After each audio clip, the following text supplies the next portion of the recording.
جنید اکبر صاحب.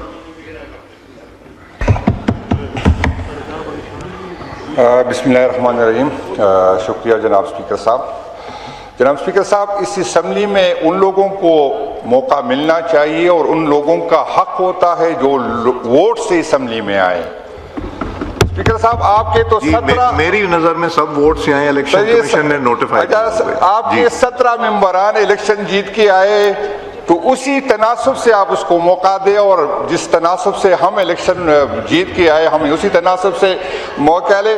منسٹر صاحب، آسان کرتے. میں 2013 میں نئے بنا ہوں، میں 2018 میں نئے بنا ہوں، میں اب میں نئے بنا ہوں. اگر میں کسی کا حق کا کے اسمبلی میں آیا ہوں تو مجھ پہ بھی لعنت اور میرے بچوں پہ بھی لعنت. ہمت کر کے ہر بندہ جو تقریر کرے گا یہ الفاظ دہرائے. بسم اللہ الرحمن الرحیم. جی جناب اسپیکر صاحب،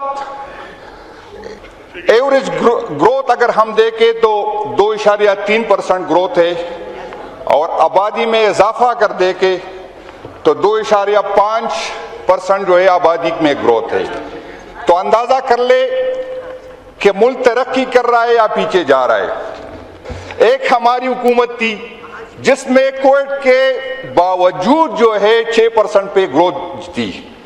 عجیب بات ہے، جب موجودہ وزیر اعظم صاحب اسی ٹائم جب بات کرتے تھے تو کہتے تھے جس کی تنخواہ جو ہے 30,000 سے کم ہوگی تو اس کو غریب جو ہے مانا جائے گا. اس ٹائم اسپیکر صاحب جب پیٹرول کی پرائس جو ہے 135 روپے پر لیٹر تھی، جب ڈالر کی قیمت 107 روپے پر لیٹر تھی، لیکن موجودہ منسٹر صاحب نے فرمایا کہ جس کی تنخواہ 8,400 روپے سے زیادہ ہوگی اس کو ہم غریب نہیں مانیں گے. اندازہ کر لیں. یہ بدقسمتی ہے اس ملک کی. ان کا ایک ہی ایجنڈا ہے اور باتیں اتنی بڑی بڑی کرتے. کل وزیر اعظم صاحب نے میری درخواست کی کہ وزیر اعظم صاحب آپ نے تو آج سارا حال بھر کے سب سے جو ہے ڈس بجوائے، اپنی تعریفوں کے گن گائے. یہ عمران خان صاحب جب وزیر اعظم تھے تو ایران اور امریکہ کی اس نے کوشش کی، اس نے کردار ادا کیا تھا. ایران اور سعودی عرب کے جو تعلقات خراب تھے اس وقت کے وزیر اعظم نے اس میں کردار ادا کیا تھا، اور ہم سب کو فخر ہے اگر پاکستان نے اس میں کردار ادا کیا ہو. آپ ہمیں چھوڑے، اپوزیشن کو چھوڑے، عوام کو چھوڑے. جس کا تصویر آپ نے الیکشن میں اپنے ساتھ لگایا ہے بھائیان، اس کو تو انصاف دلا دینا. اس کو انصاف. وہ بیچارہ آج تک کہہ رہا ہے کہ مجھے کیوں نکالا. میاں صاحب یہ نہ پوچھے کہ ہمیں تجھے آپ کو کیوں نکالا، یہ پوچھے کہ مجھے کیوں لے کے آئے ہو اس ملک میں جب وزیر اعظم بنانا ہی نہیں تھا. اور ہمیں کل یہ کہہ رہے تھے ہمیں ایران کی قوم پہ فخر ہے، ہمیں ایران کی حکومت پہ فخر ہے کہ اس نے ایک سپر پاور کی مقابلہ کیا اور اس کو مجبور کیا کہ اس کو ایک ایگریمنٹ پہ لے کے آئے. اگر ہمارے اس ٹائم کی، میں آپ کو یہ بتا دوں کہ صرف سائپر پاکستان میں نہیں آیا ہوگا، سائپر ایران میں بھی آیا ہوگا، لیکن اس کے آرمی چیف نے جو ہے اس سائپر پہ عمل نہیں کیا. اس ٹائم کے اپوزیشن لیڈر نے اس سائپر پہ عمل نہیں کیا. ہمیں افسوس اس بات کی ہے جن لوگوں نے امریکہ کے کہنے پہ ایک منتخب حکومت کو گرایا تھا آج وہ یہاں پر مزے کر رہے، اور جنہوں نے ایبسلیوٹلی ناٹ کہا تھا وہ آج جیلوں کے سلاخوں کے پیچھے ہے. اگر ایران میں شہباز شریف جیسا اپوزیشن لیڈر ہوتا تو آپ سوچیں اس کا کیا ہوتا. اور ہمیں عجیب بات ہے، یہاں پر ہم نے سنا تھا کہ اگر سائفر جو ہے، اگر سائفر صحیح نکلا تو میں استعفیٰ دے دوں گا. تو میں اس جناب سے پوچھتا ہوں کہ اپنی بات پہ تو قائم رہے نا. آج تو دنیا کو پتا چلا کہ سائفر جو ہے صحیح تھی، پھر آپ اپنے بات پہ کیوں نہیں ٹکے رہتے ہیں.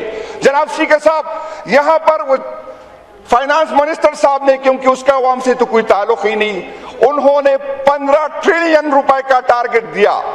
بھائی جان بتائے آپ کی ایکسپورٹ نہیں بڑھ رہی ہے، بھائی جان بتائے آپ کے ٹیکس نیٹ نہیں بڑھ رہا، آپ کی ترقی نہیں ہو رہی، تو 15 ٹریلین روپے آپ کہاں سے دیں گے؟ اس کا ایک حل اس نے نکالا.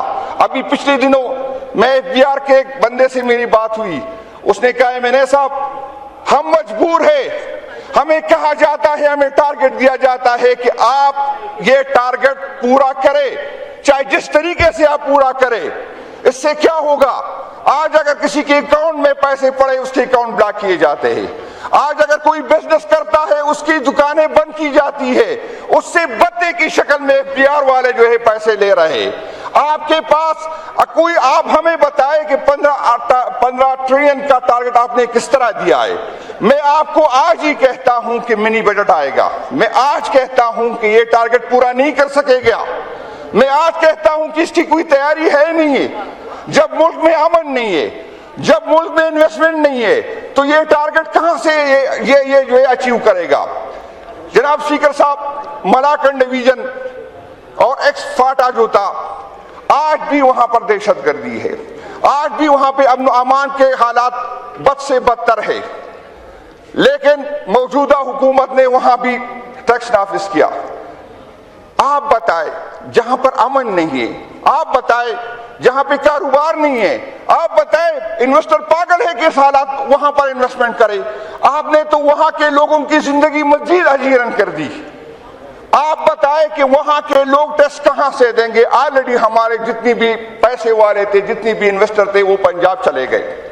آپ اگر ہمیں دے نہیں سکتے, ہماری NFC کی شیئر آپ ہمیں نہیں دے سکتے. فاٹا کی کمٹمنٹ کسی حکومت کی نہیں تھی, ریاست کی ذمہ داری تھی. ریاست نے کمٹمنٹ کی تھی کہ فاٹا کی ترقی سارا پاکستان مل کے کریں گے.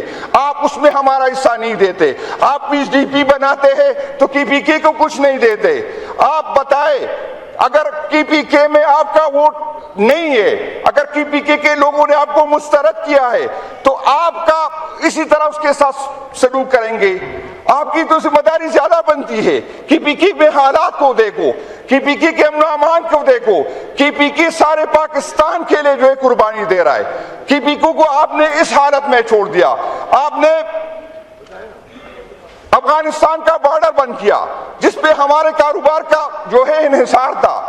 آپ غریب کے پیچھے تو پڑ جاتے ہیں, جو ایک بوری گندم کے وہاں لے کے جاتا ہے آپ اس کو تو پکڑتے ہیں, جو ایک چھوٹا سا لوٹا جو ہے گھی کا لے کے جاتا ہے اس کو پکڑتے ہیں.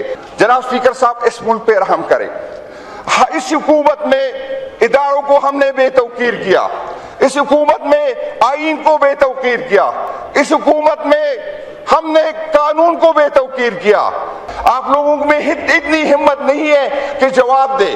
آپ لوگ ہمارا کیا مقابلہ کر سکے؟ میرے بھائی انجینئر صاحب منسٹر تھے وہاں پر گلگت بلتستان میں, ماشاءاللہ 2 مہینے رہے, سرکاری پروٹوکولوں میں رہے, سرکاری ریسٹ ہاؤس میں لگے. لیکن اس ٹائم لیکن وہاں کے چیف الیکشن کمشنر میں اتنی ہمت نہیں تھی کہ انجینئر صاحب سے پوچھے کہ بھائی جان آپ یہاں کیا کر رہے.